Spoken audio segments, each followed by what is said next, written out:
ہاں، ماضی کے دھندلکوں میں جھانکتے جھانکتے کتنی صبحیں کتنی شامیں وہاں گزری ہوئی تھیں غفلت کی۔ تو میں جب وہاں سے نکلنے لگا کھانے کے بعد تو عورتیں نکل رہی تھیں، اکثر بے پرد تھیں، تو وہاں گیلری میں مجھے کسی نے روک لیا، مجھ سے بات کرنے لگ گیا، میں کھڑا ہو گیا، دائیں بائیں کچھ اور عورتیں کھڑی تھیں، اتنے میں سب کی نظر پیچھے لگی، عورتوں کی بھی مردوں کی بھی۔ تو مجھے سمجھ میں نہیں آیا کہ یہ نظریں پیچھے کیوں اٹھ رہی۔ کیا دیکھا، میرے قریب سے ایک خاتون گزری جو سر سے لے کر پاؤں تک مکمل برقعے میں، ہاتھوں پہ بھی دستانے تھے اور پاؤں میں جرابیں تھیں، اور ایک بالکل سادہ سا برقع انہوں نے پہنا ہوا تھا۔ جب وہ گزری ہے تو ایک دم سناٹا چھا گیا، سارے عورتوں پر بھی سارے مردوں پر بھی۔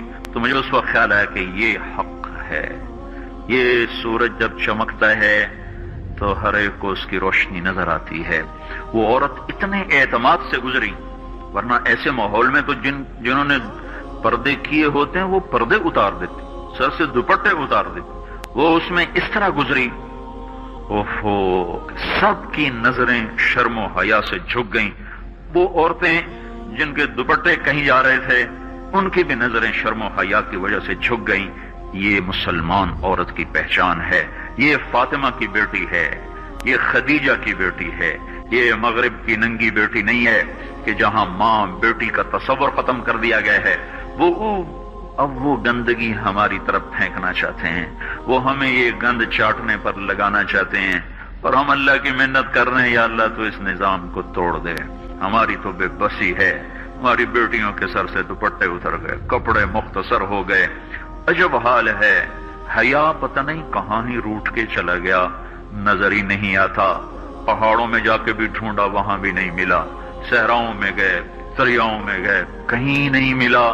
کبھی ایک صفت ہوا کرتی تھی، آج پتہ نہیں کہاں سے ملے گی، کس بازار سے ملے گی، وہ منڈیاں ہی بند ہو گئیں۔ جس قوم کی بچیاں ناچ گانے کو اپنا شعار اور شوق بنا لیں، ان کی نسل سے اب خالد بن ولید نہیں پیدا ہو سکتے، ناچنے والے ہی پیدا ہوں گے۔ محمد بن قاسم نہیں پیدا ہو سکتے، طارق بن زیاد نہیں پیدا ہو سکتے۔ مجھے صلاح الدین یاد آیا، میں بہت رویا۔ وہ بھی کسی ماں کا جنا ہی ہوا تھا۔ اس کے زمانے میں کرک، ایک ہمارے پاکستان میں کرک ہے، ایک اردن میں کرک ہے، اونچی پہاڑی پر وہ شہر ہے، بڑا دشوار قلعہ ہے۔ اس پر ایک حکمران تھا عیسائی، اس کا نام تھا ریجنالڈ۔ تو کرک کے قریب سے قافلے گزرتے تھے حج کے، تو اس نے ایک دفعہ حاجیوں کے قافلے پہ حملہ کیا اور کہنے لگا بلاؤ اپنے محمد کو تمہاری مدد کر، اور سارے حاجیوں کو تعطیل کر دیا۔ اور دوسری دفعہ اس نے بحری بیڑا تیار کیا اور مدینے پر حملہ کرنے کے لیے وہ بندرگاہ تک پہنچا یمبو کی، لیکن موسمی حالات سازگار نہ تھے تو واپس ہو گیا۔ تو حطین کی لڑائی ہوئی ہے فلسطین میں، جس میں سارا یورپ اپنی طاقت کے ساتھ میدان میں اترا تھا، اور ادھر تنہا صلاح الدین ایوبی رحمت اللہ علیہ اکیلا اس لشکر سے ٹکرایا تھا، اور انہیں اس میں ساری رومن امپائر کو شکست ہوئی تھی، تو بڑے بڑے بادشاہ اس میں گرفتار ہوئے، تو اس میں ریجنالڈ بھی گرفتار ہو کے آیا۔ تو کوئی 12 بادشاہ تھے ریاستوں کے جو سامنے اس کے پیش کیے گئے، تو پیاس کی شدت سے سب کا برا حال تھا، تو صلاح الدین نے سب کو پانی پیش کیا، ریجنالڈ کو نہیں پیش کیا۔ تو یروشلم کا جو بادشاہ تھا ہم فرے، اس نے اپنا پانی بچا کے اس کو دیا۔ تو صلاح الدین نے کہا یہ پانی تو دے رہا ہے، میں نہیں دے رہا ہوں۔ اسلام میں یہ ہے جب کسی کو پانی پلا دو تو اس پہ تم ہاتھ نہیں اٹھا سکتے، یہ امن کی نشانی ہے۔ تو صلاح الدین نے فوراً اسے کہا یہ پانی تو نے دیا، میں نے نہیں دیا۔ تو پھر انہوں نے ریجنالڈ کو اسلام کی دعوت دی کہ تو مسلمان ہو جا، میں تجھے دعوت دیتا ہوں۔ اس نے انکار کر دیا، میں نہیں ہوتا۔ تو انہوں نے کہا میں نے تیرے قتل کی 2 دفعہ قسم کھائی تھی، ایک جب تو مدینے پہ حملہ آور ہوا تھا تو میں نے قسم کھائی تھی میں تجھے اپنے ہاتھوں سے قتل کروں گا، اور دوسری دفعہ جب تم نے حاجیوں پہ حملہ کر کے کہا تھا بلاؤ محمد کو، تو میں نے قسم کھائی تھی کہ مجھے اللہ نے موقع دیا تو میں اپنے ہاتھ سے تیری گردن اڑاؤں گا۔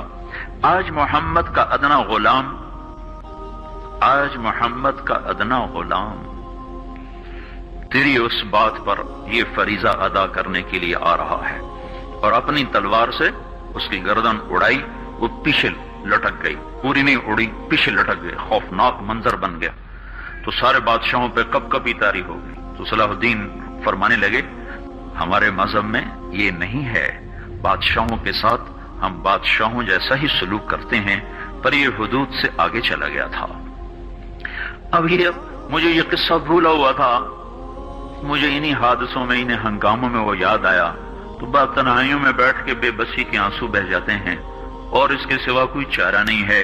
ہماری ساری نسل موسیقی میں ڈوب چکی ہے، جو بدن سرتال پہ تھرکتے ہوں، جو بدن موسیقی کے اوپر ہلتے ہوں، رقص میں آتے ہوں، ان پہ کانٹے ہی اگیں گے، ان پہ صلاح الدین کا پھول نہیں اگ سکتا، ان میں محمد بن قاسم کے پھول نہیں اگ سکتے۔ بانجھ ہو گئی ہے ہماری نسل، اور یہ یورپ کا سحر ہے جو چل گیا ہے، ہماری بے بسی ہے، ہماری بے بسی ہے۔ میں تو بس منت ہی کروں گا، اپنے آپ کو پہچانوں، اپنی ہستی حیثیت کو پہچانوں۔